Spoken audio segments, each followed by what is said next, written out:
Tags from New Jersey. This is SNL Nerds, the show with two comics from New Jersey, nerd out about Saturday Night Live. I'm your co-host, Darren Patterson. And I'm your co-host, John Trumbull. John Trumbull, how you doing, sir? That was almost Shatnerian. I know, like, it's the only way I know how to switch it up. I have to figure out, listeners, if you can figure out a new way or a new, type of vibe or whatever I can bring to whenever I do the little intros, please let me know.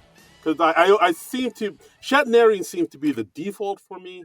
I don't know if you're obligated to say it a different way every single time. I think you can have a set way to do it, and that's fine.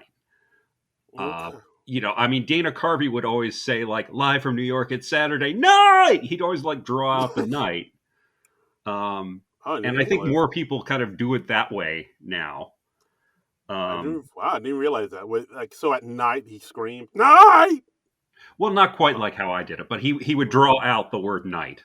Interesting. Look up one of his old George Bush sketches or something where he's opening up the show, and it was always like, live from New York, it's Saturday night. I was not aware of that. Yeah. Look at you giving me food for thought. Okay. Yeah. Well, right. I'm just saying, don't drive yourself too nuts about it.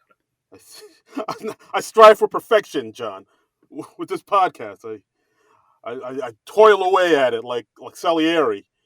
This is true. Like, before we started the show, Darren was telling me about all his problems finding an appropriate gift from this episode. Yeah. Okay. All right. Let's talk about it. Let's talk about it because this is entertaining. By the way, we are covering SNL season 48, episode 10, with Aubrey Plaza hosting and Sam Smith as the musical guest from January 21st, 2023.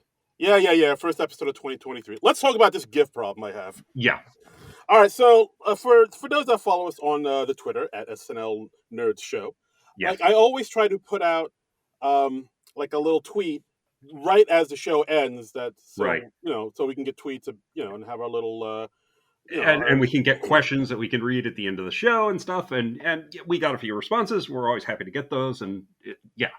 Right. And I always like to choose a GIF from the show that just aired and sort of like built it into the tweet, like a little, it's a cute little thing I like to do. But yes, I've recently found that it's hard for me to find those tweets. Like whenever I try to use the built-in tweet function on Twitter and I type in, SNL Aubrey Plaza, like it'll have Aubrey Plaza gifts and it'll have SNL gifts, but it won't have the SNL gifts from the Aubrey Plaza episode that just aired. But I can find those clips on Giphy.com, but if I try to put those GIFs from Giphy.com into the tweet, it only gives me a link and doesn't have the built-in GIF that I want in the tweet. And I don't know what to do anymore. I'm losing my mind. It took me 40 minutes to put it out. I just... This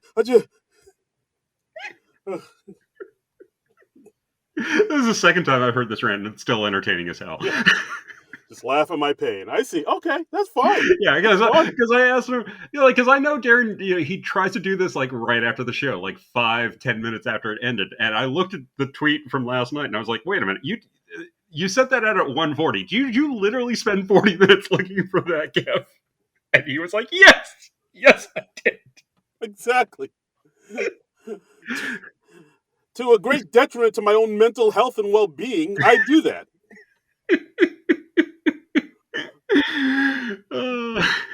That's right.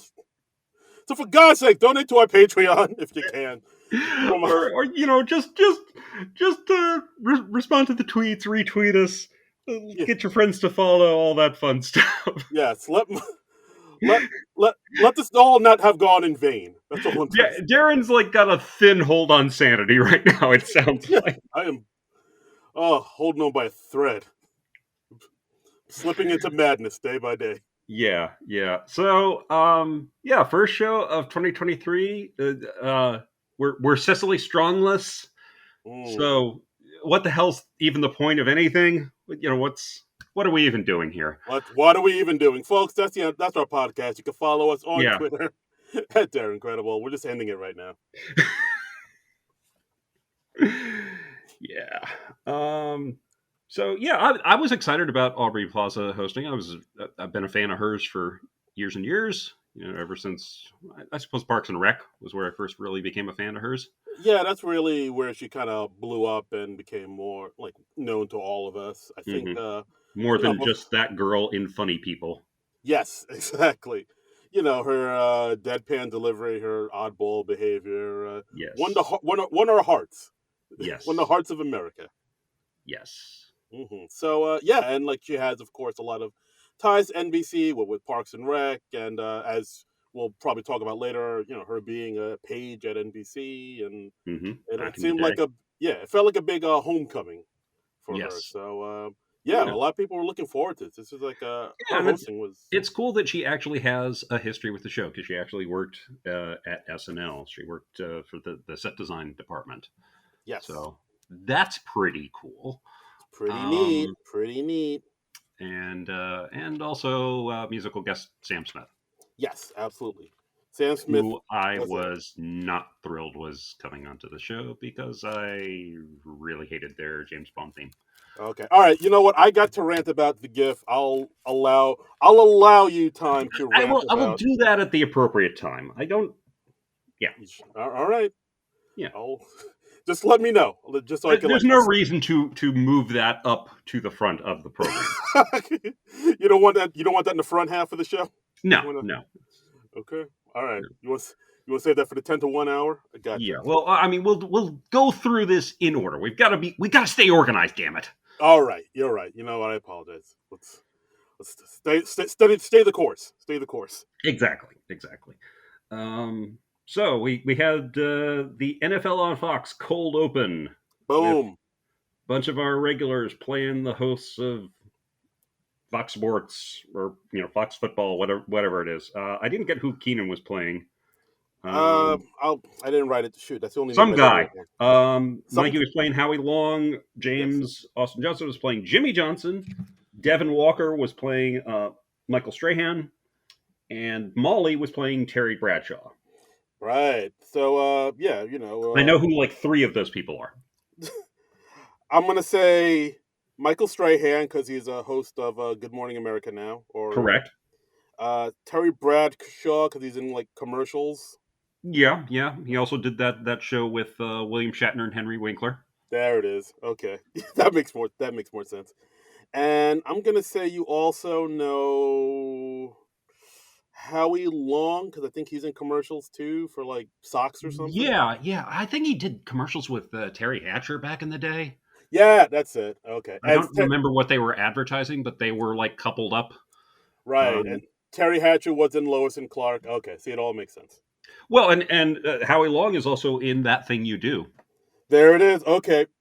So With you, I know like all roads either lead to like Superman or that thing you do, or you know, or Elvis Costello or something like that. So it's always just finding connections.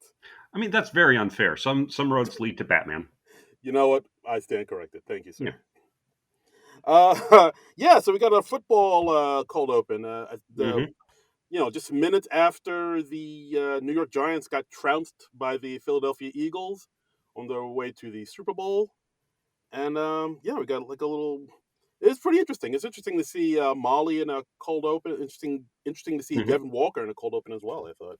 Yeah, he had a pretty significant part, and they made him. He looked a fair amount like Michael Strahan, and pretty good characterization, I'd say. Right, of course. It's just like a lot of football banter, and then of course they go to their newest correspondent, who they've told is this huge, amazing ex NFL player. Hmm. Turned out to be George Santos, played by Bowen Yang. Wah, wah. And yeah, George Santos has lied all about his qualifications for the job and his resume and stuff. And topical. Yes, he was the first African American to dunk a football at the Hmm. University of College. Ha! um. So yeah, probably a lot of low hanging fruit on George Santos. That was probably the big news story of this week, or one of them anyway. Yeah, I Not too mean, surprising they're tackling it in the cold open. yeah, so much so that they tackle it some more during the weekend update, but we'll get there. Yep, yep. I'd say what I was most impressed by was they cut away.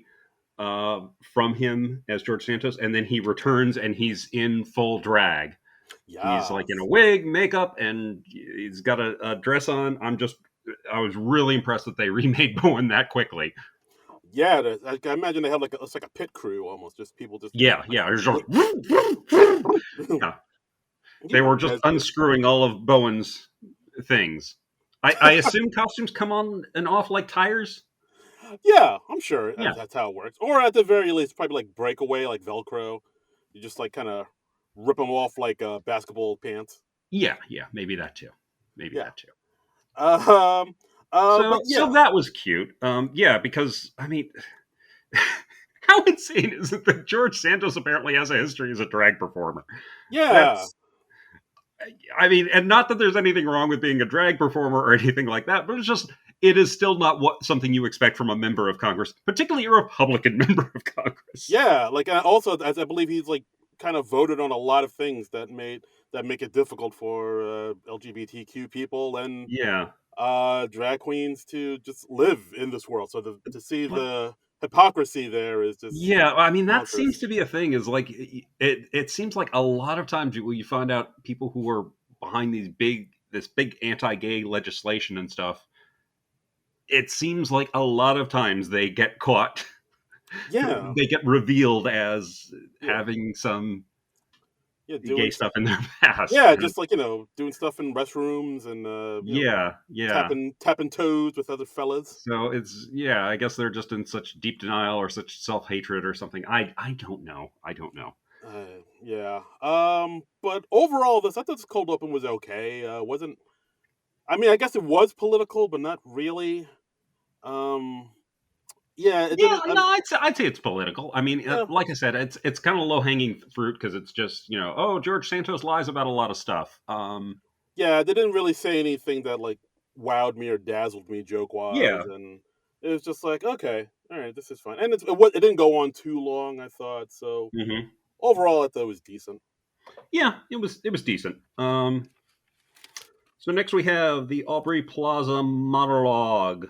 She came out. She like looked very glamorous. I thought she was in this black sparkly dress. And Looked very striking. yeah, she's a blonde now too. Yeah, yeah. Did she do that for White Lotus or one of her other projects? I would assume it's work related. I think so. I don't know. Like it seems I've seen her in a few like recent interviews, and her hair just seems to be blonde now. I think she's Yeah.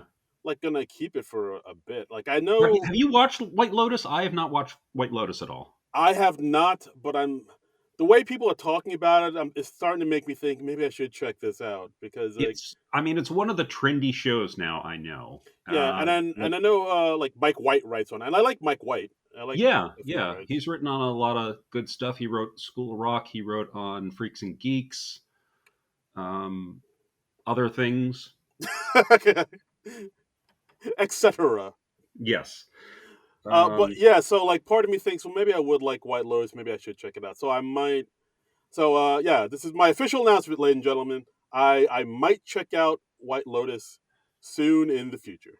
yeah, I know Jennifer Coolidge just won a Golden Globe for it, Mm. so that's Oh, nice. oh wow. Yeah.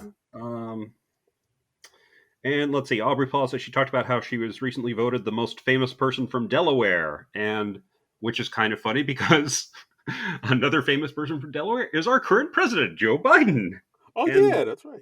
and she actually introed a video that Joe Biden sent her Yeah, congratulating her, which, wow, I wasn't expecting a presidential cameo during the show tonight, but that was kind of no, cool. that's what we got. Yeah, I think I saw online. Some people thought it might have been like a deep fake or something.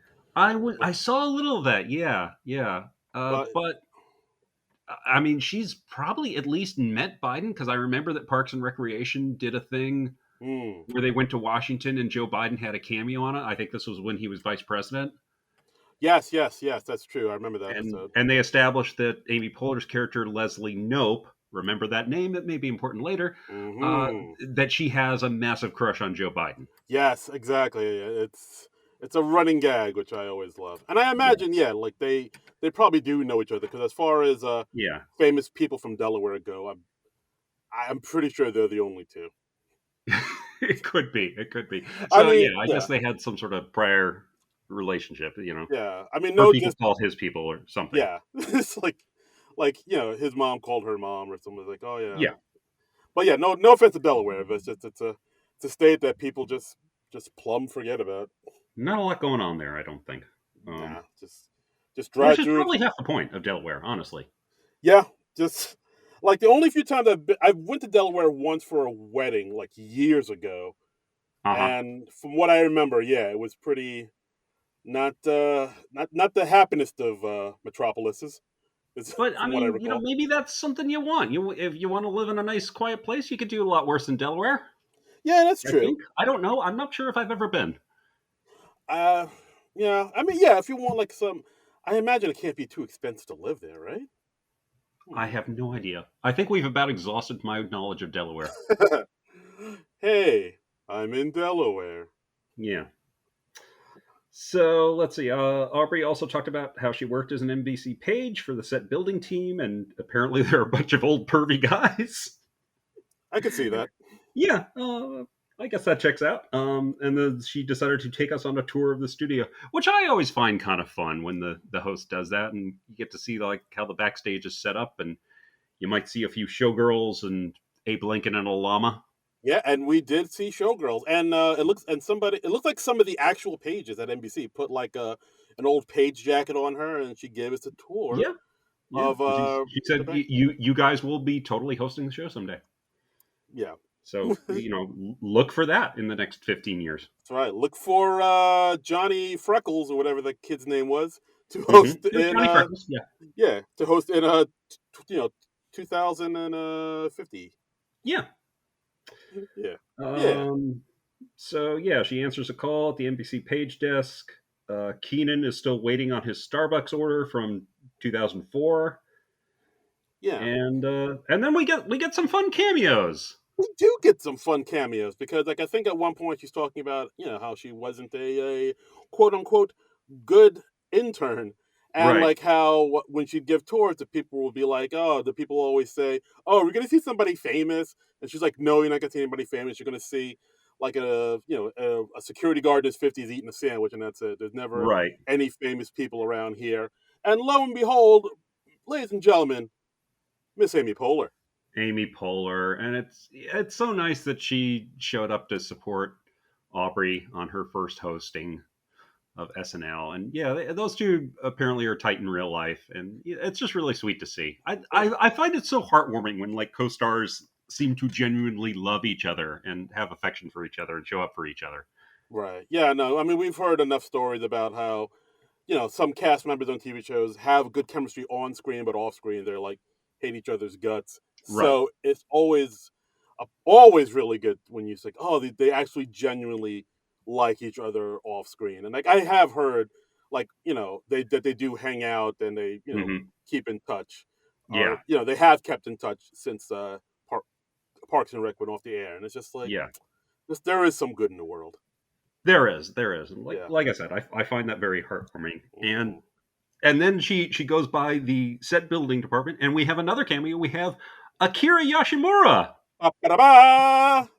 So fun. He is one of the longest standing crew members on SNL. He's been the production designer there since the very beginning in 1975, and he's made several cameos on the show over the years, most notably as Sulu. Whenever they do a Star Trek parody, that's become a running gag in itself. Is they always have Akira dressed up as Sulu. I'm still waiting for that next Star Trek parody, Yeah, so they can bring him in. No Star Wars nerds get angry at me over that little snafu I just made. I'm sure no one will. I mean, If there's one thing we know about Star Wars fans and Star Trek fans, they never ever get angry on the internet. Nope, they're even minded and even keeled. Yep, Yep, they're very understanding and yep, kind and and tolerant. yes, laid back. They Hmm. yes, exactly. They're just like, hey, that's not how I would have done it, but hey, you do you, friend. Yeah. Oh, thank you, Tricky 015169. Yeah, Thank you. yeah. So this was fun. I thought this was a pretty good monologue, and I find Aubrey Plaza a very fun, engaging performer. She's just I don't know, just something about her just pushes my buttons. I respond to her as a performer. Yeah, no, absolutely. I think I also liked how she even kind of mentioned that, like, how people think that, just because she sort of has this persona attached to her, because Yeah, she's, people say, oh, she's very deadpan, and deadpan, sarcastic. Yeah, yeah, like, basically, like Daria or Wednesday Adams, she's and got like about 3 levels of irony to her. Yeah, exactly. But like, she actually said, like, yeah, I know, like, when I say things, it sounds like I'm being sarcastic, but no, I genuinely care about things. I actually, yeah, I have I'm feelings. yeah, Yes. I'm actually very happy to be here. And I do like the gag where she's like, "Yeah, my parents are here in the audience," and then cut to a giant voodoo doll and and a statue of Medusa in the Yeah, audience. that was fun. That was fun. And then after that, they cut to her actual grandmother up in the balcony, and yeah, that was Yeah, sweet. I thought it was pretty sweet. It was sweet. So off to a strong start so far. Yeah, pretty good. Pretty good. Not bad, not bad. So next we have our first sketch called Miss Universe, with Miss, Keenan serving as the host of the pageant. He's like, "This is one of the many shows left where we rate women." I thought yes. that was a pretty good line. Yeah, this sketch is written by Mike DeCenzo, Chloe Feynman, Heidi Gardner, Jake Nordwind, and Ciara O'Sullivan. A lot of writers. A lot of writers for this A one. lot of writers. Kind of a tough sketch to describe. They're just going through their final 7 contestants in the pageant, and they're all from different countries, of course, because it's Miss Universe, and everyone is shouting for no reason. Yeah, like, I actually had to look into this one a little bit, and apparently they got the idea off of this thing on TikTok that went kind of viral. Oh well, no wonder I didn't know about it. Okay. Yeah, exactly. So basically, I guess at the most recent Miss Universe pageant, like when they have the contestants come out to say, like, where they're from, and Yeah. they come out and say with, like, a lot of gusto, like, Uh huh. Albania, Costa Rica, Right. Denmark, like, they say it like that. Uh But huh. so when Miss France said it, she said France. Like, Oh, okay. Okay. she So she this is parroting something specific. Okay. I thought it was yes, just being weird for the sake of being weird, but okay, that no, makes no, sense. no, no, no. It's the thing. So she said it like that, like almost like a call. She said Okay. she said Okay. France. So like that, like kind of went viral on TikTok for a bit, and people were like, "Oh, that sounded really weird." So I guess based on that, we got this. Okay. Okay. All right. That makes a little more sense to me. I thought it was just like absurd for the sake of being absurd. I did too. Um. I did too. Like, I thought it was almost like another marzipan thing Hmm. where we're just Hmm. getting weirdness just for weirdness, but apparently it's kind of based on. I mean, it's still weird. It's still a very weird sketch. It is. It is. It is. But I thought it was weird in a good way, and it's fun to see the show getting this weird this early in the show.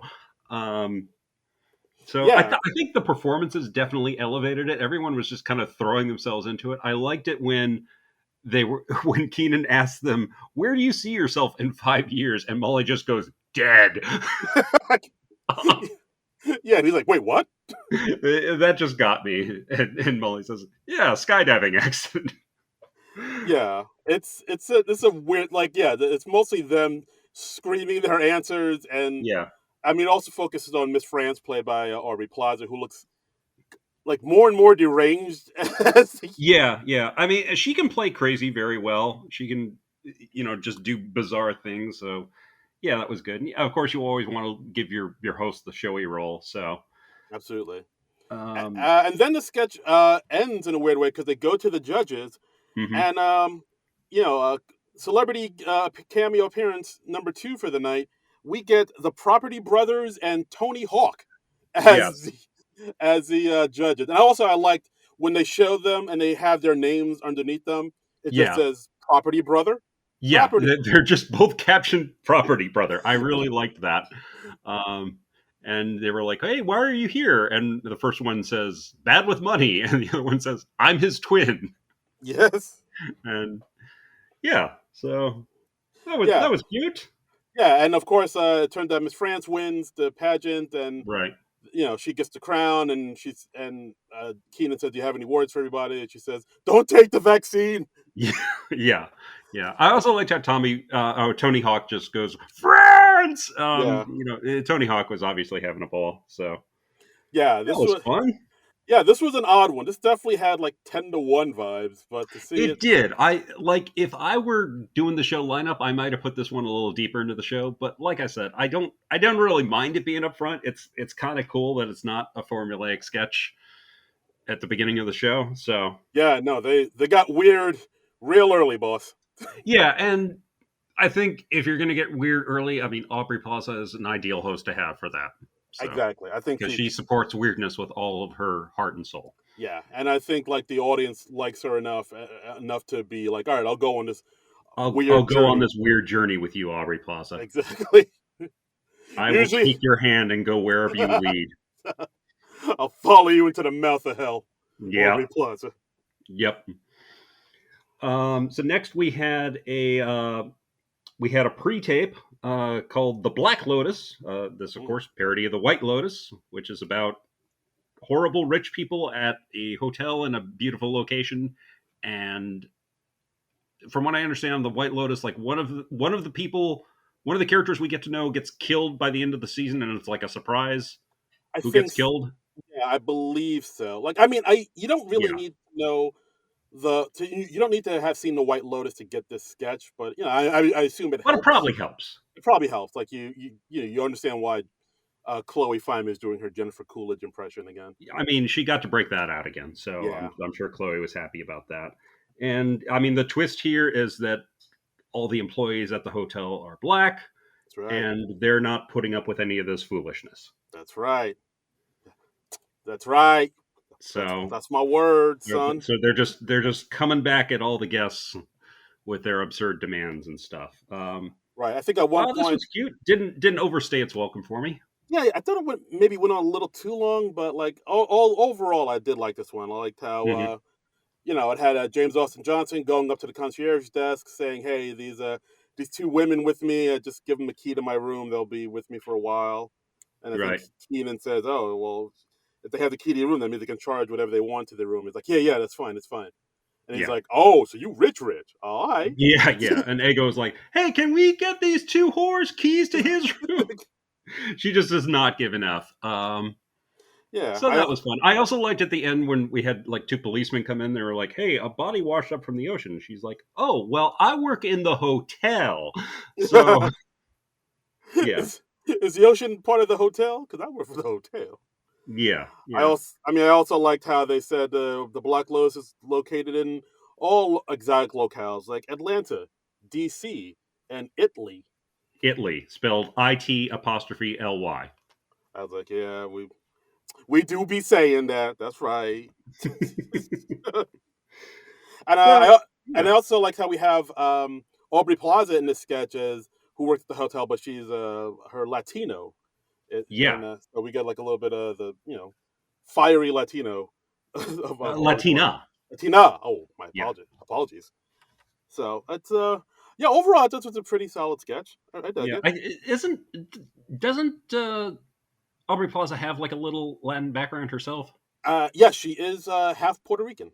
Okay, yeah, I thought so. All right. Right. So that's how. It's not like brown face or nothing. It's okay or whatever it's called. Yeah. Okay. But yeah, overall, I thought the sketch was pretty good. I Hmm. thought I was like, all right, so far I so enjoyed good. it. It was cute. Yeah, and this one was written by Neil Casey, Ego Wodum, and Brian Tucker. Hmm. Yeah. So Well directed too, I thought. yeah, yeah, so far so good. So far so good. Next, we have Taboo, which is a sketch with a bunch of neighbors kind of getting to know each other through a nice game of Taboo, which is one of those like password type games where you have to guess a word without using certain words. And Uh, Mikey and Aubrey played a new couple who they have a very bizarre life that we get a peek into. yeah. So this one, it's basically Mikey and Aubrey making this sketch go. Like Yeah, the yeah. two of the, it's. It's pretty much all them Yeah, being the yeah. There's a correspondents. little reaction from the other folks, but yeah, everybody else is more or less an extra in this. It's just Mikey and Aubrey, and she's like, "Oh, this is what I was on when we first met. Mescaline. No. Fire. Yes. uh, This is something I buy a lot of online. Shoes. No, no. You always tell me Candles. No. Guns. Yes. yes. This is what I steal from whenever we go to a hotel. Yeah. Car. Yes. Yeah. Yeah.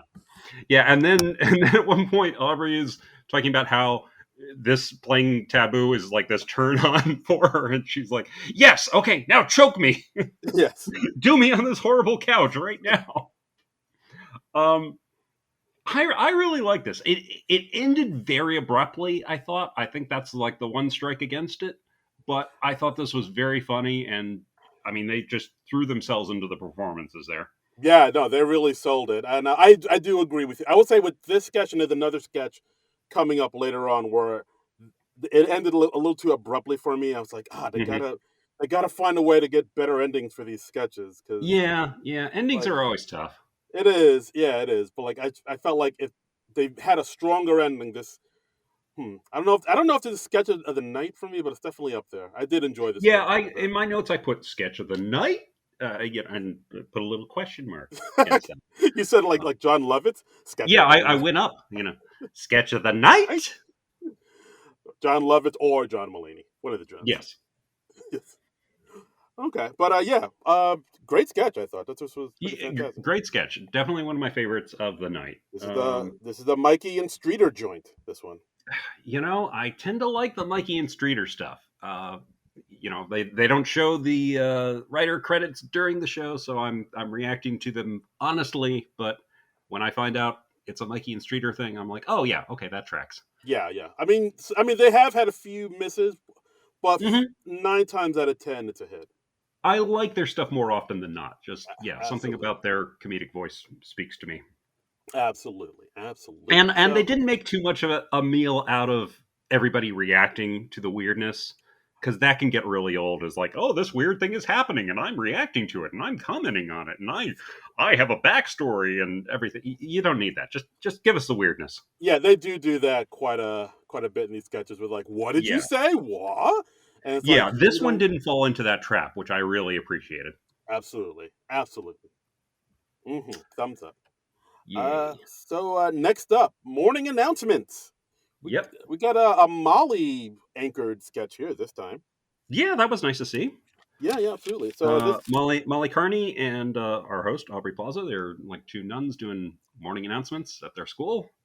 yeah, and so it's two nuns on the intercom, doing morning announcements.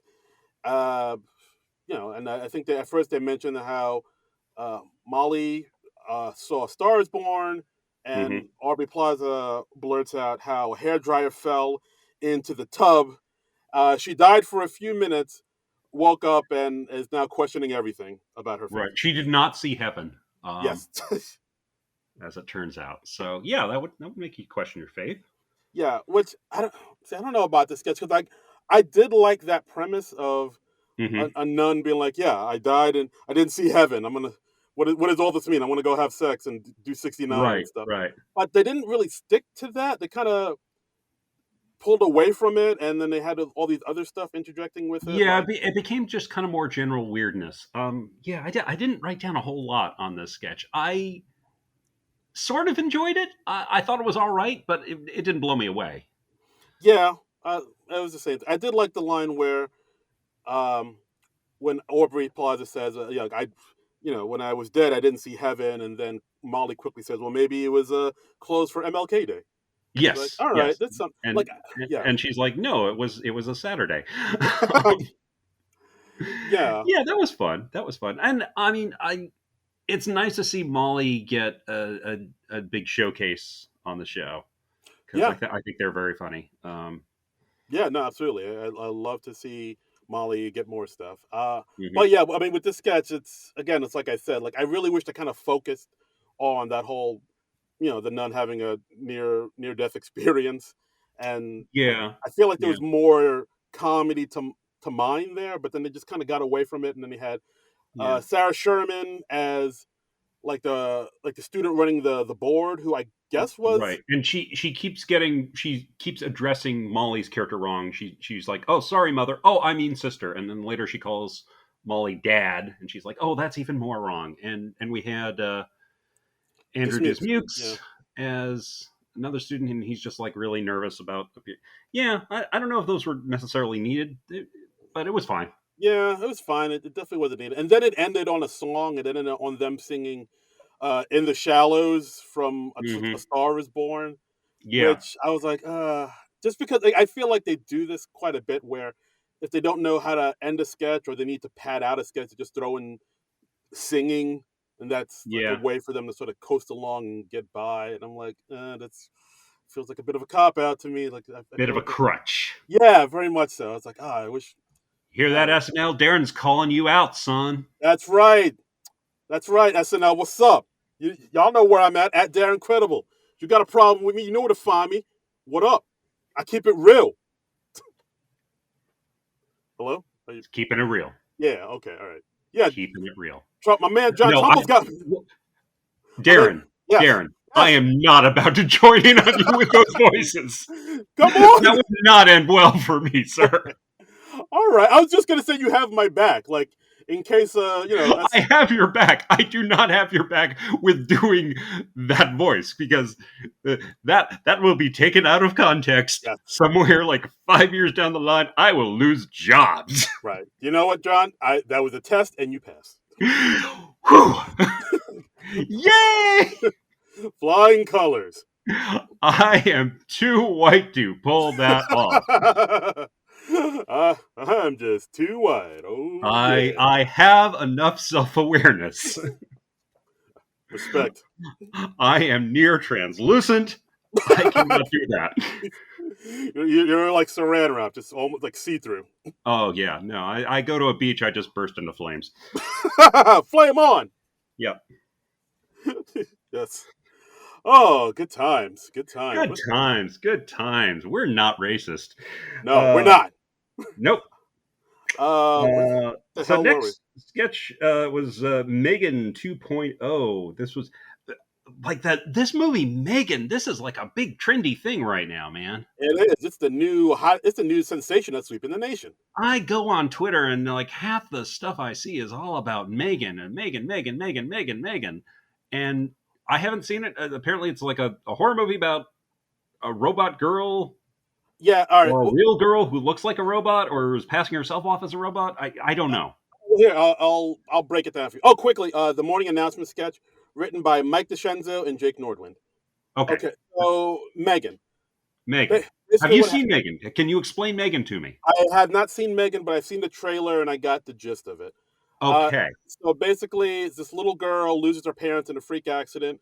The little girl goes to live with her aunt, played by Allison Williams, who's like a big, I guess, Oh, robot. Allison Williams is in the movie? Allison Williams is in the movie. Oh, okay. I did not know that. I thought just a random cameo. You No, know, like it's amazing how if you watch things, you get like added context to these parodies. yeah, exactly. It helps. Yeah. All right, so yeah, Allison Williams took in the little child, and she's into, but Allison Williams at the job, she's like into like a robotics type of Hmm. firm. She's into, I guess, building robots and AI and whatnot.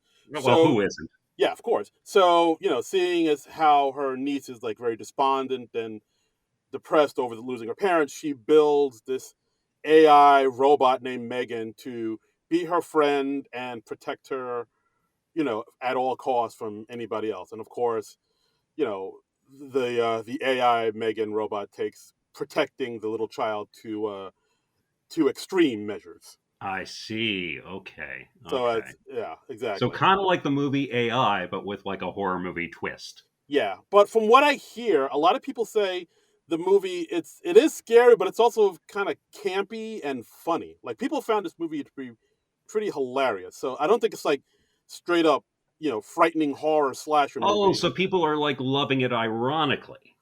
I know. I think they actually like it. I think it's actually funny, but it's not like frightening horror movie. It's that there's actually like kind of a More like campy. a child's play kind of thing. I think so. Yeah, it's like a campy vibe to it, All right. and All right. it has Alison Williams. I think Ronnie Cheng's in it, and I think a few other people. But yeah, it's Okay. doing well. Like I yeah, I've not seen it. I'm not a big horror guy. Uh yeah, same. so yeah, not something I would seek out for my entertainment. But I mean, this was funny. We had Chloe as Megan, and apparently Megan has captivated gay men. So they made a sequel with a new Megan 2.0, and that's Aubrey, that Right. is even more geared for gay men to love her because she's sassier. I'm not sure, but I have heard that. Like, I mean, I kind of saw it in a tweet where basically somebody tweeted out, it's weird how like gay men are really resonating or gravitating Uh-huh. towards Megan when and also was like Billy Eichner made a movie called made Bros last year and no one went to Yes. see it, and it's but yeah, like it is Yeah, weird. and he had a tweet saying like, "Oh, if you don't see Bros or if you don't like Bros, you're homophobic." Yeah, yeah, it's Probably yeah. wasn't great for winning people over. No, no, yeah. For some reason, a lot of people aren't too wild about Billy Eichner. He's a little Well, divisive. he's an extreme personality, and I can see how he would be like you love him or hate him. I found him very annoying at first, and then I grew to like him. Oh, okay. Yeah, so he just has that type of personality. Yeah, Uh, I think but so. but yeah, for some reason, a lot of gay people are like, yeah, Yas Queen. Well, maybe I shouldn't be saying that shit, but a lot of people are like really gravitating towards Megan, and saying strap in Hunty, Annabelle could never. I wrote that down. Okay, okay. The line I liked from the sketch, they said, "If there's one thing gay men like, it's unhinged plastic women." So they Mm, have both of the Megans at a gay bar, and all the gay men are just going wild for them, or yes, going wild for Aubrey's Megan 2.0 in particular. yes, they do TikTok dances to the Right. delight of many a gay man. Yeah, yeah. And then Allison Williams comes in and she has a cameo. And Celebrity cameo number 3 um or I 4. mean, are we counting the Property Brothers and Tony Hawk as one cameo? Mm. Or are those three separate cameos? Do we count Akira as a cameo? Because for Ooh. us, I'd say he counts as a celebrity cameo. That's a good point. All So right. that's five right there. Okay. All right. 5. Fifth Yeah, celebrity cameo. This yeah, episode is cameo heavy. yeah. So Allison Williams comes on, and they're like, "Oh, you're that one from Girls who had her ass eaten out." She's like, yes, What yes, a I thing was. to be known for! Oh my god. Yeah, like I didn't see that episode. I kind of quit Girls after a while, but like I knew that. I did not watch Girls, but even I have heard about that Mm, episode. my man went in there like bobbing for apples. um, and yeah, Bowen Yang's character says like, "Oh, hey, if you get your ass eaten out, you're an ally." That's Which, okay. okay, what a good sport Allison Williams is being. Wow. Yeah, all right. And I guess at some point you just got to steer into that curve, man. yeah. I'm sure she considered that from every angle before she agreed to do that on the show. So, more power to you, sister. Yeah, I'm sure that they're like, wait, so in this scene, somebody's gonna do what to me? Yeah. Hey man, God bless. yes, God bless you, Allison Williams. I enjoyed you in Peter Pan Live a few years back. So, Peter Pan live. Wow. yeah, All right. that's the main place I know her from. Okay. I never watched Girls. No, I only saw the first season. And I thought it was like, Yeah, and so I just kind of bailed on it. But I mean, I thought most people would know from Get Out than Peter Pan live. That's a deep cut. yeah. Well, I didn't realize she was in Get Out. Yeah, she's like the main broad there. Okay, She's the main gal. all right. But as you said, you're not a horror movie guy, so I get I'm not, and I still haven't gotten around to seeing Get Out. it. Okay. And yeah, All right. I'm a bad ally. Yeah. Just, oh, John, what are we gonna do with you? I don't know. I'm not opposed to seeing Get Out. I want to see Get Out. I'm interested in Jordan Peele. I enjoy him. It's very good. I don't think Yeah. it's more of a. I would say it's more of a psychological Yeah, thriller see, than like that I get into. That's yeah. fun. I'm not into like the slasher movies with all the gore and yeah, no. Yeah, no, I'm the same way. Yuck. I don't watch the Scream movies. I don't watch Texas Chainsaw or whatever. But I did watch most of the Scream movies. I haven't I kind of jumped off of them. I haven't seen like the latest the new Scream movies. I think they've done 2 more recently. I think so, and they have a new one coming out in March with Right. Jenna Ortega, who's like the new It girl from Right. And I Wednesday. remember reading Nev Campbell wasn't in that because I guess she wasn't being paid well. Yeah, Um, she bounced because like they did not yeah. show her the money. Yeah. So yeah, yeah. Oh, Megan, shit. Yes, yeah. I thought this sketch was okay. It's pretty short, didn't go Hmm. on too long, and you know, it references getting your butt ate. So hey, man, what more could you Yeah. ask for in a sketch? Sure. I mean, that's all we really want, right? Yes, analingus. And next we have our musical guest for the week, Sam Smith. Yeah. Oh, that pre-tape, Megan, Oh, yes. written by Chloe Fineman, Jim Fowley, Jake Nordwin, Ciara O'Sullivan. All right. So yeah, Sam Smith did Sam Smith. did two performances. The first one was called Unholy, with Kim Petras, Hmm. and the second performance, the one that a lot of people seem to be talking about, was Gloria, off of their shit, off of their upcoming album by the same name, Gloria. Yeah. Yes, and it's not like a remake of the Laura Branigan song, much to my See, I would dismay. have liked that. I would Yes, have enjoyed that. We need a nice remake of yeah. the Laura Branigan Gloria. You're always on the run now, Gloria. Yeah. And it's also not a remake of the Van Morrison song Gloria either. So, Oh yeah. Oh Gloria. yeah. So it's a bummer on two fronts here. There's some good songs called Gloria, man. Yeah, Gloria's inspired a lot of songwriting, I guess. Yeah. You think those songs are about the same Gloria?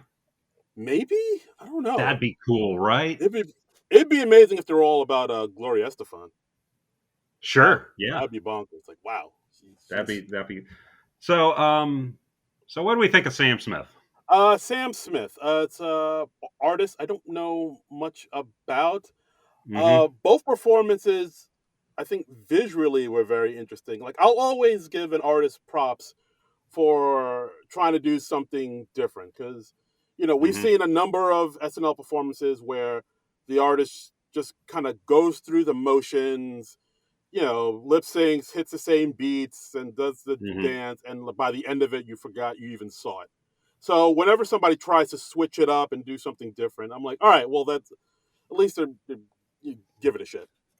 For that, I give you an E for effort. Okay. Okay. Do you want? Um, Is this where you go into your Sam Smith rant? I don't really have a rant. I just I don't have much to say. I thought both their numbers were pretty awful. It's just so not my thing. Hmm. It's so in your face and pretentious and not music that I care for. I honestly I would have muted the TV if I didn't have to watch it for this podcast. Wow. So Uh. I just did not like it at all. Okay.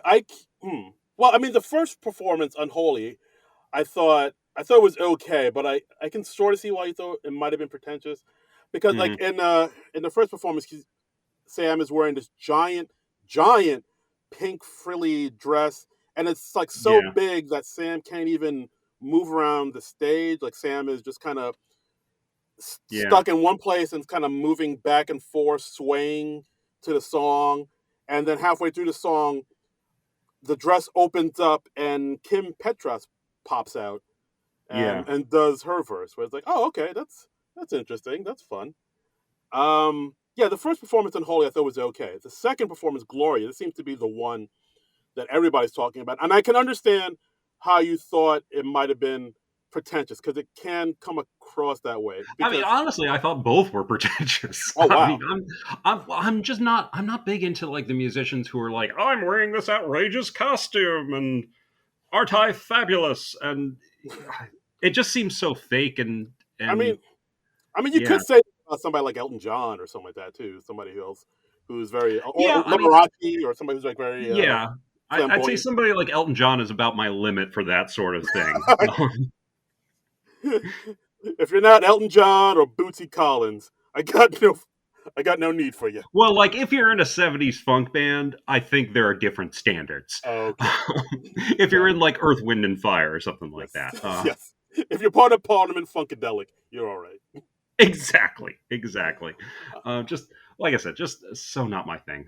right. I mean, because like the second performance, like I said, I can see how you sort of would think that's kind of pretentious. Because in the second performance, Yeah, like Sam Smith is behind like this choir of this people. choir, and we've got Sharon Stone sitting on a like a chaise lounge, Yeah, and it's like they're doing and and it's never really commented on. She doesn't really do much of anything. It's just weirdness for the sake of weirdness. I thought. yeah, it's like the choir's doing like these Gregorian chants, Yeah, and also the whole thing is acoustic, a cappella, and like yeah, they're doing these like Gregorian chants, almost like remember the band Enigma?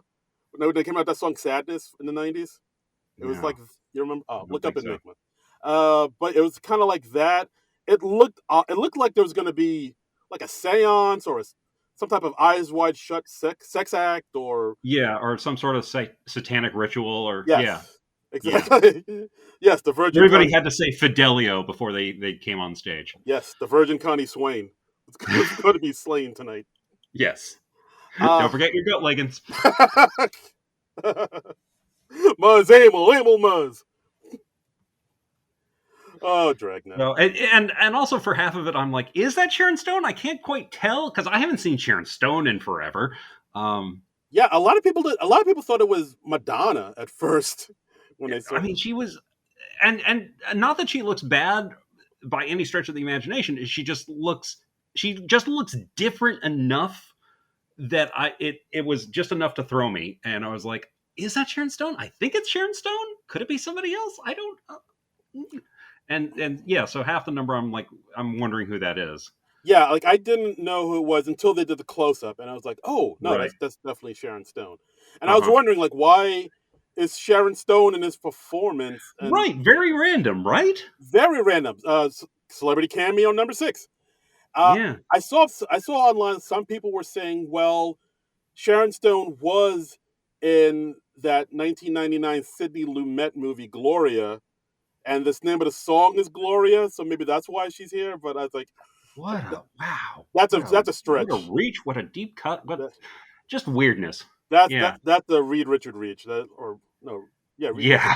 Yeah, I got it. I did it. That's a Mr. Fantastic Yeah, that is reach. that's a plastic man reach. I can't get behind that.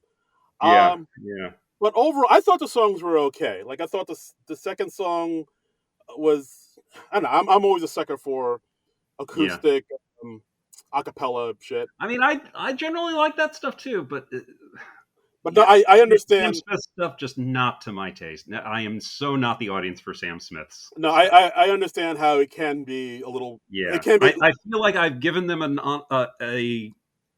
honest try, but from what I've sampled, no. No, I can understand how it can look a little too try hard to a lot of Yeah, people. yeah. I don't like seeing people try that hard. It's like, oh, yeah, It just seems so inherently fake to me. it's like, oh, I'm so important. Look, it's like Jared Leto, I guess, where he's like, oh, I'm Yeah, so yeah. important. Oh, I'm an Oh, art. I'm gonna send dead rats to my co-stars. I'm gonna send them used condoms. And then the movie comes out and you suck in it, and it's like, well, maybe you should have like spent less time mailing shit to people, and Maybe just learn your lines, you son of a yeah, bitch. just work on the performance. Yeah. Oh, Jared Leto. You don't need to mail all those dead rats. All that Nobody postage. enjoys that. All that Nobody postage. nobody wants a pig carcass tossed into the middle of their reading. Yeah, all that postage you're wasting. The DHL people don't want to see that. Exactly. Like the guy at UPS, like, oh goddamn, Jared Leto. Yeah, exactly. You know they're cringing whenever they have to pick up something from Jared Leto's house. They're They're like, what the fuck is he doing now? like they get together, like, oh, Jared Leto has a pickup. Not it. Damn it. Anyway, so Uh, yeah, that was Sam Smith. that was that was our Sam Smith talk. Yeah. All Uh, right. So, anything weekend. else on Sam Smith? No, I thought I thought the performances were okay. The second one I liked a little bit more just because I like acapella shit. But I understand how some people can be like, it seems like Yeah. he's trying to be too important or Yeah. too what's the word? Verbose? No, that's not the word. But you know, I don't know. Yeah. I well, mean, pretentious is the word for me, but maybe that's not the word for you. no, I pretentious. We'll leave it at that. Okay. So, weekend update. Colin Jost, Michael Che. Okay. I've heard of Uh, those guys. yeah. Hey, more jokes about George Santos. How about that? More jokes about George Santos. Bowen Yang returning as George Santos. Yeah, We learn more outrageous lies from his biography. He was Balloon Boy. Remember that hoax from I don't know how many years back that was. Probably at least 10. hey guys, remember Balloon Boy? I'm gonna Yeah, reference Balloon. Like no one remembers Balloon Boy. I vaguely remember Balloon Boy. I kind of remember it, but like Yeah, I don't know. It's just, it's a reach. It's a deep cut. Yeah, it's the deepest of cuts. yeah. Um, yeah, like I honestly, when he came back on as George Santos, I'm like, oh, Mhm. we're we're going back to this. I thought we kind Yeah. of, Oh, we're doing this again. Okay. Yeah. yeah, I thought we kind of took care of this in the cold open. I thought Yeah. We covered this, right? yeah, Is and is there more? Is there more stuff to be mined here? It was no, okay. There were some funny jokes. yeah, I thought it was all right, but it was just it didn't seem needed. It seemed like kind of Yeah, I'd I agree. rather I'd rather they have had on somebody else because like it seems like we kind of mined that well pretty Yeah, much in the cold open. Like there was really no need to go back to it. yeah, yeah. I did like a joke they had early on where Colin was talking about financial difficulties, and he says, and then sometimes you have no choice but to blow up your Staten Island ferry for the insurance money. Mm. I thought that was cute. Yeah, haven't heard much about that Staten Island ferry bar. So it does make me think. It's like, oh, this. Hmm. Is that what they were going to do? They were going to open a bar on it? Yeah, like basically, from what I understand, they bought a Staten Island ferry. They were gonna dock it.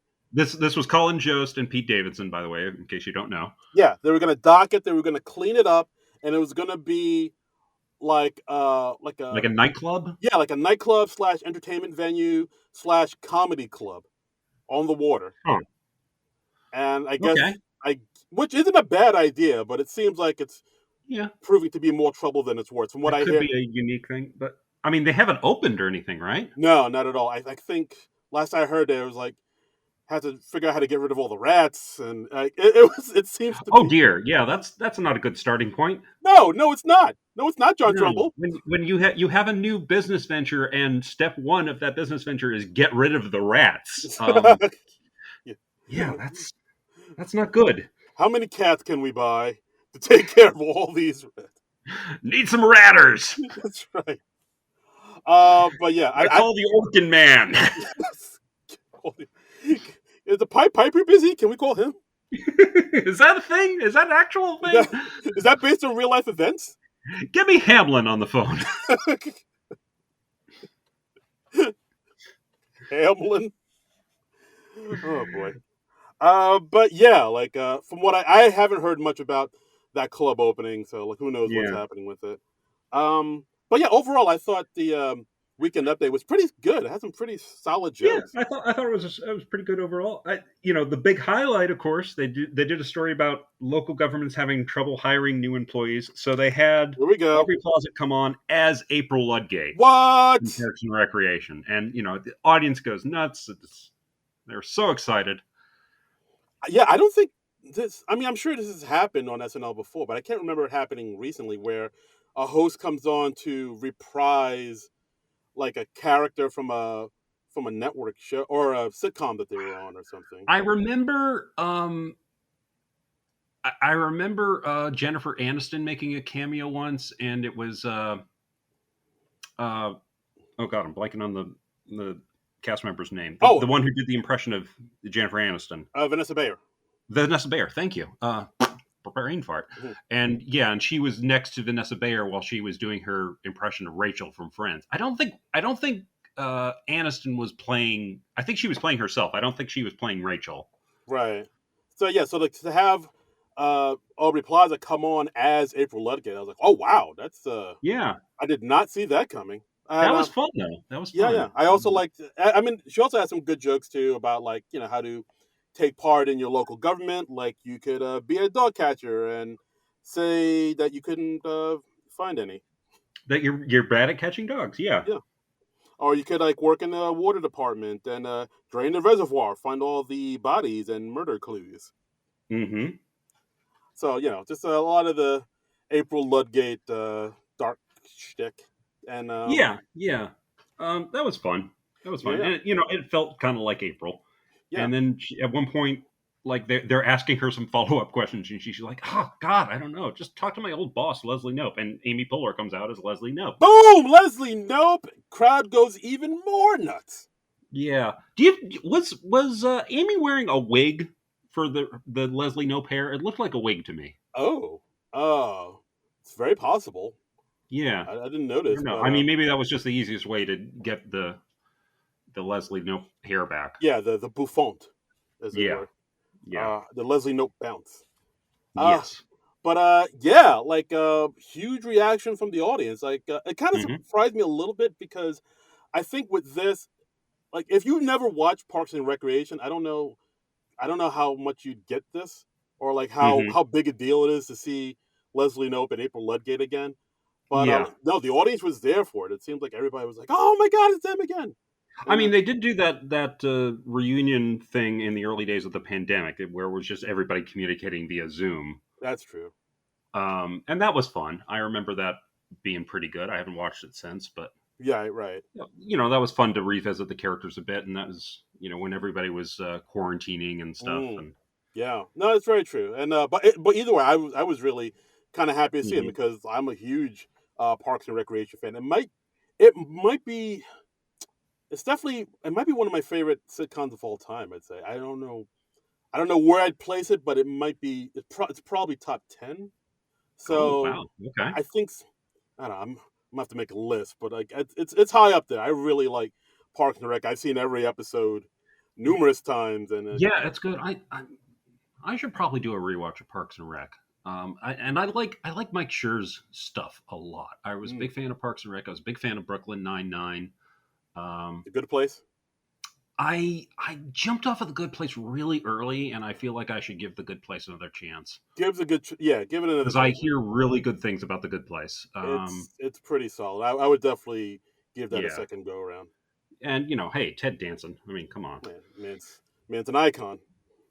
Yeah, yeah. So I liked Leslie Nope had a line she was talking about. She was very excited to be on Weekend Update, and she's like, "Oh, I watched it when Seth Meyers did it by himself with no one else," um, which cute little in joke thing. Meta.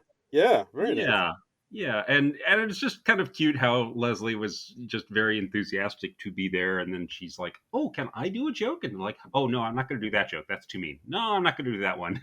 And then she finally likes the third. Um, it was cute. It was fun. Yeah, no, this was a fun little Parks and Rec reunion. Them slipping Hmm. back into their old characters. Yeah, It was a nice warm feeling, like drinking a hot cup of cocoa. yeah. It gave me the warm fuzzies. Yeah, yeah, I liked it. I liked it quite a bit. Hmm. Pretty strong weekend update, I'd say overall. Had some Yeah, pretty good. not bad, not Pretty, bad. pretty, pretty good. Yeah, Pretty, I'm pretty, giving it a Larry David. Pretty, pretty, pretty good. pretty good. Yeah. Next up, oof.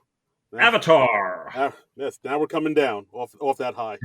Off the Parks and Rec high. Yeah, This brought you crashing down to earth. right. Avatar, written by Heidi Gardner, Martin Herlihy, John Higgins, and Ben Marshall, the PDD boys. Oh, and now you're gonna tear it apart. It sounds like. I, I shouldn't be too harsh on it, but So we had the Navi kind of gathering together, and I mean, it did look very impressive with the yes, makeup, and they're in the blue thing, and they're slightly glowy because they were doing something with the camera, and they reveal that there are two women who have infiltrated the Navi, and they're butch ladies from Arizona, and it's Heidi and Aubrey, yes, and yeah, and they're like kind of tourists. Yeah, exactly. Like they're basically infiltrating the Navi, and Hmm. they're at first they're like, who could it be? Who could it be? And of course, Yeah, yeah. it's obvious, like you said, Heidi and Aubrey. As They're wearing Vicky and Christine. yeah, they're wearing like the wraparound Macho Man Randy Savage sunglasses Yeah, and vape yeah, pens. yeah, Um, and that's pretty much the sketch. Like I think that was yeah. yeah, like I think that's my main beef with the sketches. There's no real escalation in it. It was very obvious, I suppose. Yeah, just kind of a lot of like, what? No, it's not us, and it's obviously them, and the Navi just kind of being very slow on the uptake. I was very entertained when I rewatched the sketch because I noticed that Aubrey's ear came off, and it was just kind of dangling from the side of her head for the last half of the sketch, Oh wow, and I found that entertaining. Yeah, I didn't even notice that. Oh shit. yeah, check it out again. I just rewatched it on Peacock, and like her ear falls off and it's dangling. I didn't notice it during the live show. Huh. All right. Wow. I I might mean, have. maybe they subbed to like the dress version because of that. I don't know, but Okay. Wow. All right. I totally missed that. Oh, okay. I found that funny. Okay. Uh. Wow. All right. Maybe I'll go back and watch it. Yeah, But yeah, like I mean, kind of once the gag is exposed, they're like, all right, they're yeah, the undercover, humans or sky people in this Navi yeah. world. They don't really. And then they reveal that Keenan's character, he's like, "Hey, I haven't seen ladies play basketball since I was in on Earth," and they're like, "Wait, you're from Earth?" And that was just kind of a weird out of nowhere twist. Yeah. Then they're like, oh, we're from Earth too, and they're like, Yeah. ah, you shouldn't have said that. Oh, let's I get mean, honestly, I was much more impressed with it technically, from a yes. makeup and costume standpoint, than a sketch comedy standpoint. Yeah. And especially because, like, at the end when they're pulling back the camera, they undo the camera trick, and we see that the costumes and makeup were actually orange, and they were doing like some sort of in camera reversal of color. So all the orange stuff appeared blue, Right. which it gave them that kind of weird unearthly glow. Right. Because I mean, yeah, that makes sense. Because like, there's no way you could put actual blue makeup on all these people in time for the sketch. So you got to like, Yeah, do a little camera wizardry and use the lighting. yeah, yeah. But I mean, but it looked like they had orange makeup on, right? It did, yeah. It was like something they did with the lighting to make them look blue, and yeah, Yeah, yeah. But it's yeah, and it was right after Sam Smith's second number, so they had a little more time to do all the makeup and costuming, which I'm sure they right. needed. Yeah. But yeah, like so with this sketch, I will agree with you. Like visually, it's pretty amazing. Like the set Yeah, design is incredible, and all the I costumes mean, are fantastic. it's incredible that when they parody a movie now, they can make it look almost just like the movie, even something like Avatar. I mean, that's damn impressive, Yeah, especially when you're doing it live. it's pretty phenomenal. But yeah, like I think much like the actual Avatar movie, visually it's great, but story wise and plot wise, it's Yeah, this is a little lacking. yeah, yeah. But Um, might have liked it more if I was into Avatar, but I'm not, so I wasn't. yeah, I mean, I've only seen the very first Avatar movie, which I will admit, like I saw it in like what IMAX. Uh huh. If you see it in IMAX, it is visually like stunning. Yeah. it is amazing. It is a cinematic feat. Hmm. Story wise, it's a little on the weaker side. Yeah. Yeah. And from what I've heard people say about the new Avatar movie, it's kind of follows that same suit. But like Yeah. visually it's That's like what I next understand yeah, too. visually it's next level. Story wise, it's mid, as the kids say. Yes, they Mhm. do say that. They do say that. They say that on the Twitter and the TikToks. Yes. Yes. So, Uh, yeah. So not our favorite. yeah, not my fave.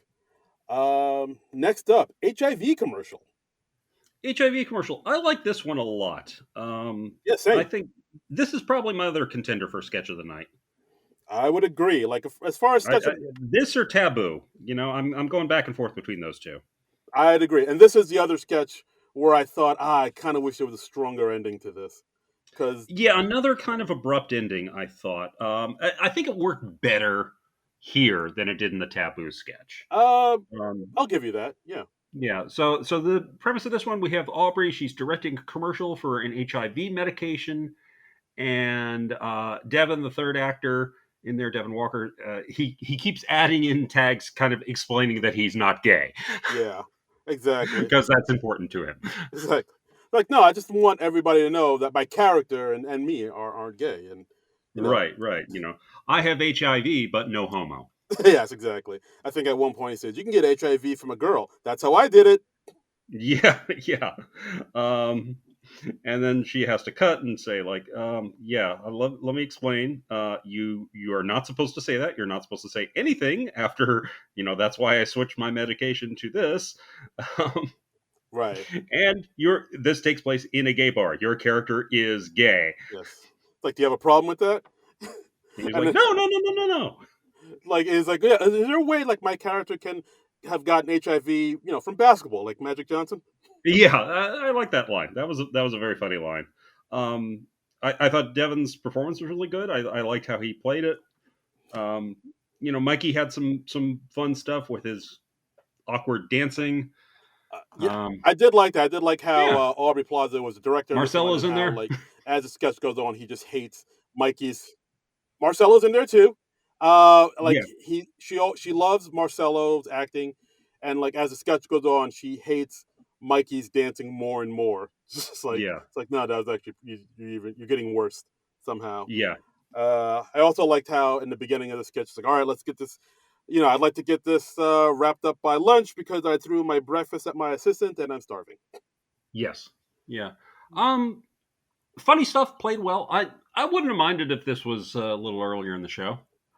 Yeah, yeah, same thing. Like part of me, I thought it was a strong enough sketch to go earlier. yeah, I mean, part of me thought like some people might have a problem with it because it's sort of kind of based in homophobia. The sketch, but like I think it's played. Oh, I don't think, yeah, I suppose. yeah, like, I think it's played Yeah, enough that it doesn't come across as like offensive or anything like that to anybody. yeah. I mean, I think the guy, Devin's character, I think was definitely the butt of the joke. Yes, absolutely.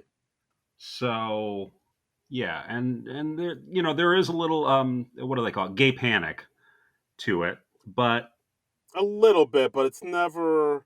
I don't think. I'd say it's like the mildest form of gay panic. Yeah, It's exactly. not like, oh God, no, I'm Yeah, not. Yeah. it's not like What? yeah, it's not like SNL sketches in the mid '90s.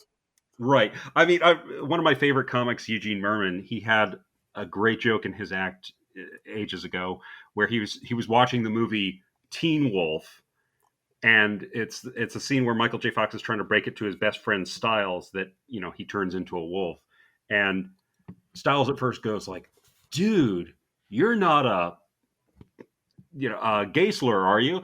And Michael J. Fox is like, "No, no, no, no, no. I'm just a wolf. Don't worry. I'm just a magical creature that will kill and eat you.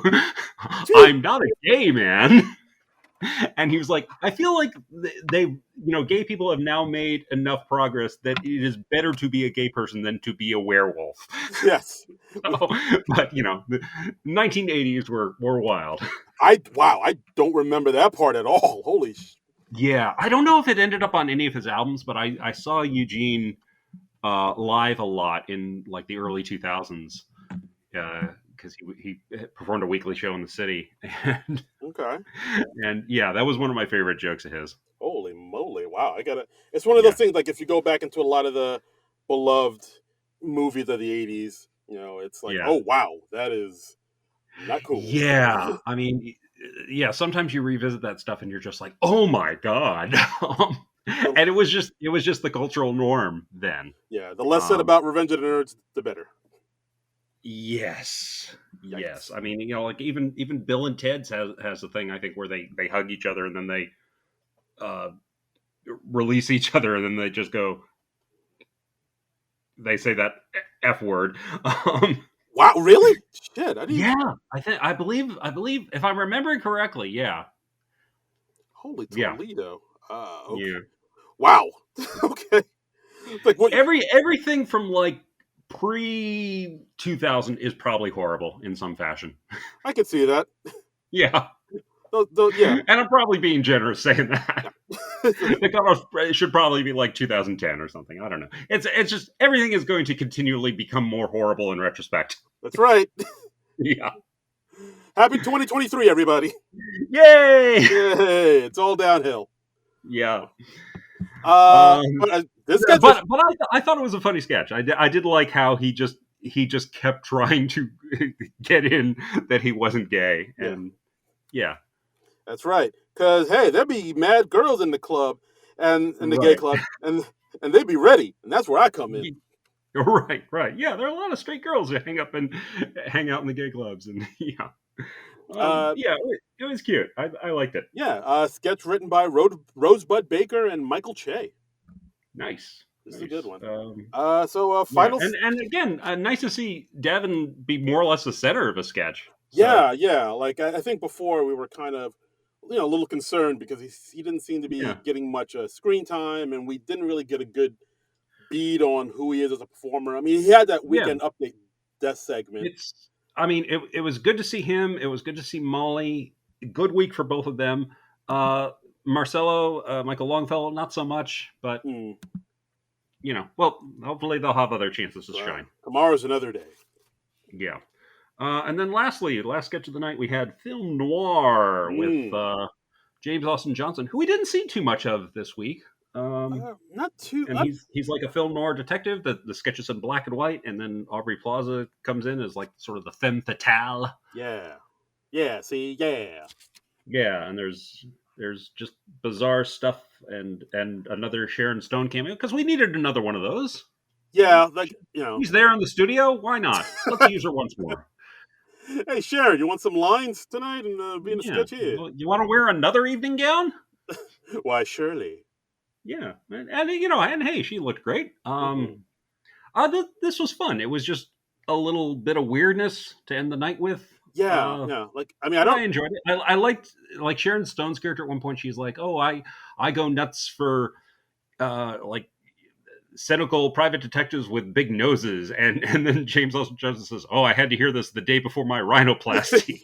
Yes. And just such a weird, bizarre touch. I like that. Yeah, I think at one point he also says he's 33 years old. He just looks older because he's an alcoholic. Right. Yes. And that's another thing that kind of horrifies you about old movies in retrospect is you find out like how young these people were and they look like they're in their 50s because everybody smoked and drank all the Yeah. time. Like, I gotta see how old Humphrey Bogart was in like some of the classic films he was in. Like, I'm sure he was like 10 years younger than Yeah. I am now. I mean, Bogart seems like one of those guys who was just like born 55. Recently I saw like around Christmas there was a picture of Bogart and Bacall and their son. What's his name? Stephen Bogart, whatever their son was, little baby son, and Bogey's just standing there, and he's got like a drink in one hand and a cigarette in the other, just chain smoking away at Christmas. Father of the year. I mean, but that's what you want from Humphrey Bogart, right? Yeah, like I'd be disappointed if he wasn't having a Rob Roy and a cigarette while whilst Exactly. holding his newborn. So yeah. So yeah, film noir I thought was okay, and then doing that 1940s broad voice. That's one of the things that Aubrey Plaza has in her repertoire, in her toolbox. She did a 40s dame Yeah. type on Parks and Rec a few times, as I recall. Oh yeah, Janet Snakehole. Yeah, Like, I didn't kill him. I don't know what happened to him. He was just yeah, he was dead when I got here. You can't prove. yeah, and I'm sure they wrote the sketch for that. They're just like, hey, this is something that she can do. Yes, do your Janet Snakehole impression in this sketch. Mm-hmm. Mm-hmm. Uh, So I thought it was a fun sketch, fun show overall. Not every single sketch worked for me, but how many episodes does every single sketch work for you? yeah, absolutely. Yeah, overall, I thought this episode was pretty solid. Like, I mean, for me, Mm-hmm. I think the weakest one was the Avatar sketch. Everything else, I either liked or thought was okay. So Yeah. overall, not too shabby. This episode. What was my least favorite? I guess Megan and the Avatar sketch didn't do much for me, just because I'm not too much of a fan of the things they were parodying, so Right. they didn't speak to me too much. Uh, Um, yeah, no, I get but it. yeah, I at least sort of like everything. So that was fun, and I thought Aubrey Plaza was a fine host. Yeah, yeah, I would love to see her come back. I mean, she just had a lot of energy and a lot of she threw herself into the stuff, and she blended well with the cast. yeah. Absolutely. It's like she really, it really proved that she really wanted to be there. It really Hmm. showed that she like really cared about it. Like, of course, in the beginning She that has feelings. she She's not has like a feelings. robot person. Yes, this robot, this Tin Man has a heart. Like, Yes. she really loves being there. Really has a genuine affection for NBC and SNL and all the performers there, and it really showed. She was really. I mean, who knows? Like, I, Hmm. I know she did try out for SNL back in the day, and she didn't get it. When was this? When I was reading about this. Yeah. When did she try out for the show? Yeah, I gotta look it up. I know she talked about it on, I think, what, Fallon recently, Uh huh. and like I think she tried some. She did some like performance and some impressions that maybe were a little bit too much for the SNL Uh brass. huh. So like she didn't get it, and like so. But who knows? Like who knows how things would have turned out if she was an SNL cast member? Because I honestly I think she might have the chops to do it. Like I think she would have been a pretty strong cast I member mean, after I some think, years. yeah. I mean, I could see her being a cast member. Maybe not as versatile as some other people, but yeah, I could see her working out if they were able to write to her well. And yeah, or maybe she just would have been one of those people who was on the show and wasn't bad, but just didn't work out for whatever reason. Right, now, absolutely. All right, so from what I'm seeing, it looks like she auditioned in '04. Okay, From well, what that's I a see, ways back. it's a She must have ways been back. she Yeah, must have been pretty young. pretty young. Yeah. But yeah. Overall, first show of the year, Hmm. pretty damn good. For Cecily Less show, Ceciless. Ceciless, Yes. Ceciless. When's Schmigadoon coming back? That's like coming back in March or something. Yes. No. Oh, that's a little bit of news. Yeah. Apple TV, they actually put out some info about a lot of their new shows coming out, and they did say Schmigadoon will be coming back in April of this year. Oh, April. Okay. Well, it's Yeah. even later than I thought. Yeah, and they showed some pictures of the new season. Apparently, Yeah. so the last season ended with them going over the bridge, leaving Yeah. Schmigadoon, and it seems like now, once they crossed the bridge, they landed in Schmicago.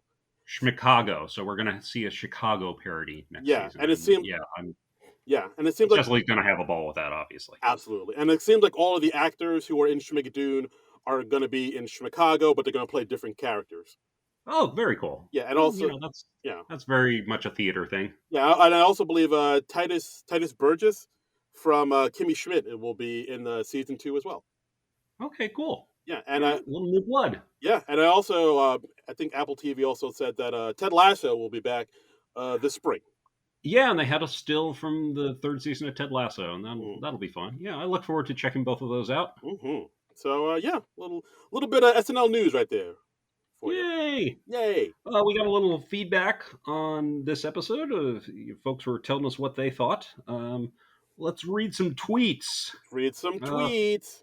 First, we got Mikey with two E's who says, "Welcome back." Well, thank you, Mikey. Decent episode overall. Enjoyed the monologue and thought all the sketches were actually okay, although nothing outstanding. Aubrey was a great host and always great to see Amy come back. As usual, Weekend Update was the high point and glad to see some of the new cast used. Yeah, I agree with all that. Absolutely, Mm-hmm. absolutely. Yeah, I agree with all of those things. Let me pull up a Yes. tweet to read.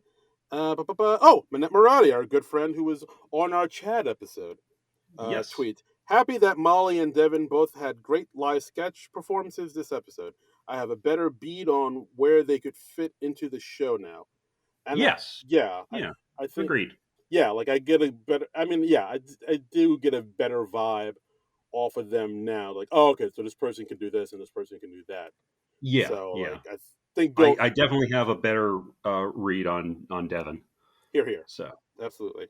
let's see. Our friend Boardman gets paid. Says, "Good morning from the Kirk Franklin suite of the Black Lotus." I don't know if I entirely get that. Who is Kirk Franklin? Oh, John. He's like a gospel singer. He's a big deal in the world of sort of not hip hop. I guess hip hop gospel or Okay. or not hip. Well, he's more gospel music, but like in the world of gospel music, Kirk Franklin's a big deal, and they made a Okay. mention of him in the Black Lotus sketch where Heidi Gardner wanted to sing in their music Oh, room. oh yeah, and she was like, "Oh, are you going to do a better job than him?" Okay. Was Yeah, that the real person? no, I think it's just some dude. Okay, just some dude. All right, all right. Anyway, so good morning from the Kirk Franklin suite of the Black Lotus. That Avatar sketch was my sketch of the night, just for how impressive it was. Ms. Plaza was amazing. We saw all sides of her: moody, dark, twisted, and Puerto Rican. All right. So, and then lastly, I think we have a new commenter. I don't believe we've gotten a comment from this person. Ooh. Their Nickelodeon at 45 podcast coming soon. Oh, well, we just gave them a free plug. Oh Uh, dear. they're at the Nick Fan Club on Twitter. They ask, did it feel right that the April we got was plucked out of an earlier point in the character? Like Leslie's demeanor is consistent, but distant hoodie April felt like an artifact. Hmm. So they're talking about more that it was more early April Ludgate from the Parks and Rec seasons because Oh. she did a lot of growing up on that show. Oh, I see what you're saying. Yeah, so this was more the disaffected teenage April Ludgate than Hmm. the April Ludgate that we had at the end of the show. I did not. Kind of OG April Ludgate. Yes. Original recipe. Uh. Yes, original recipe with the Colonel's herbs and spices. Yes. All the fixins. Yeah, I did not take that in consideration. I mean, I guess so, but I mean, like, I wouldn't say it bugged me or anything. I yeah, thought it was fine. I'd say that's probably the version of April Ludgate that most people think of yeah, if they're fans of the show. Um, if you went to a Parks and Rec fan, you'd be like, "Which one is April?" And they'd be like, "Oh, she's the disaffected teenager who's very monotone and very sarcastic and doesn't want to do anything." right. And even And that wasn't necessarily a description of her by the end of the show because the show ran for I don't know, like 7 seasons, something like that. something like that. Yeah, and I would say also, it seems like, yeah, like towards the end of the series, April was a little bit, her hard edges did soften a bit, but I think that's only Yeah. with the people that she worked with, like the people she knew and loved, like Andy Yes. Dwyer and Leslie Knope. Like to somebody Hmm. who's a total stranger, like Colin Jost, I feel like she would still be the that prickly teen. So Yeah. I think it's still Yeah. I think it still plays out right. It's still I think it worked well for the purposes of the update sketch. So yeah, right. and I'm not excessively worried about how it fits into Parks and Rec continuity. Absolutely. So yeah, no, that doesn't really bug me. Yeah, it doesn't have it's canon as far as I'm Yeah, concerned. I don't I see what you're saying, but yeah, I'm not going to get that picky about it. Yeah, absolutely. Also, it looks like Boardman gets paid had a second part to his tweet too. Oh, did he? I missed He that. did. He says, Okay. "I do notice at the really trying to, I do notice at the really trying to make Chloe a thing, and it's not working for me. Was nice seeing Amy and Leslie weekend update. Fire emoji. That's all I got. But if you guys do not like it, I hated it. Pimp talk out. Okay. All right. Okay. All right, not bad. Yeah, I don't.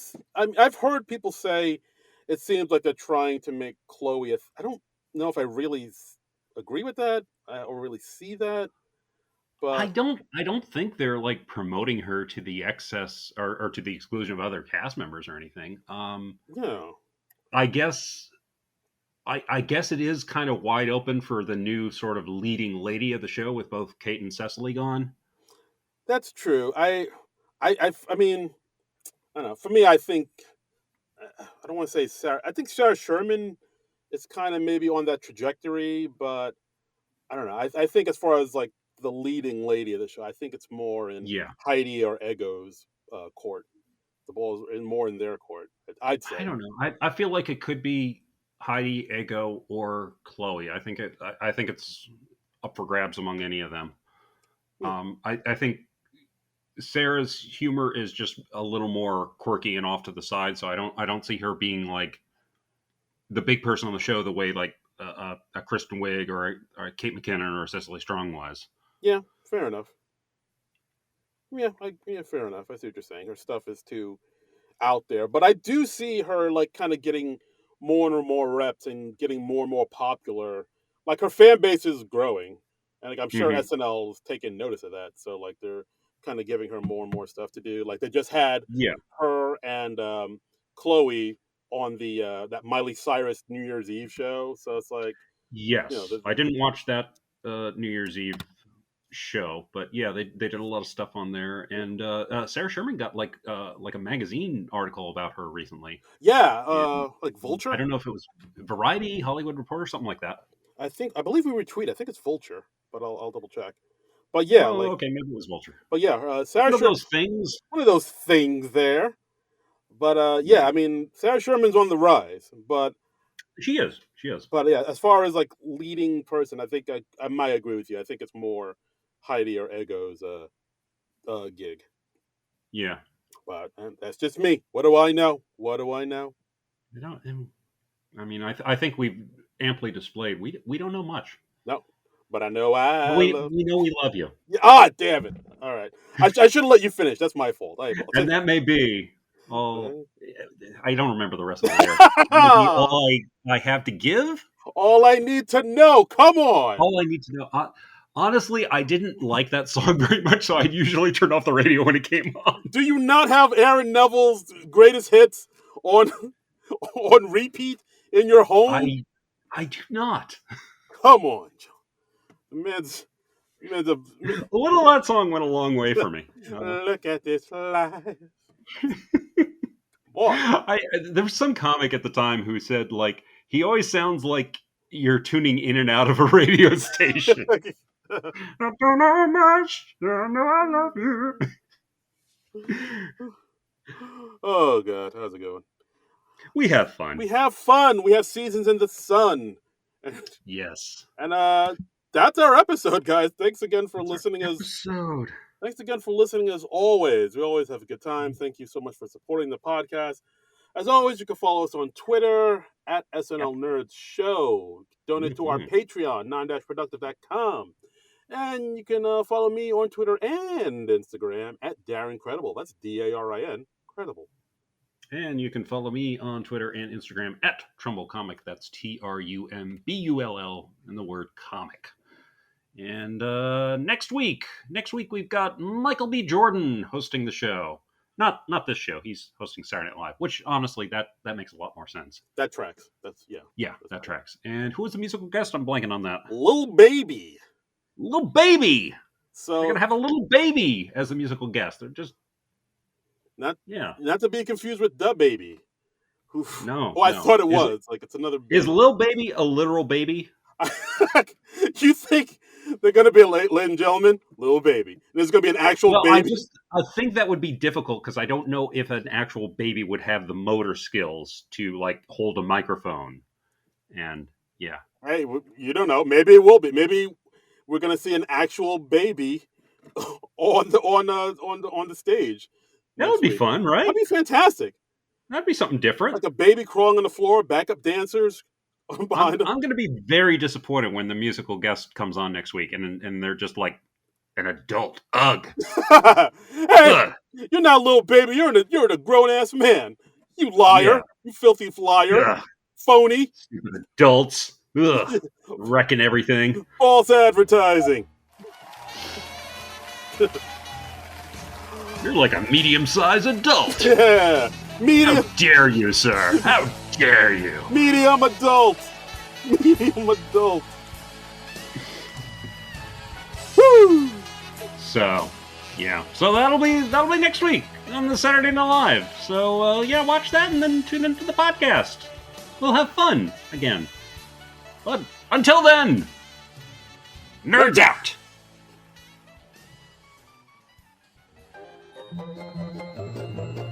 This has been a non-productive media presentation.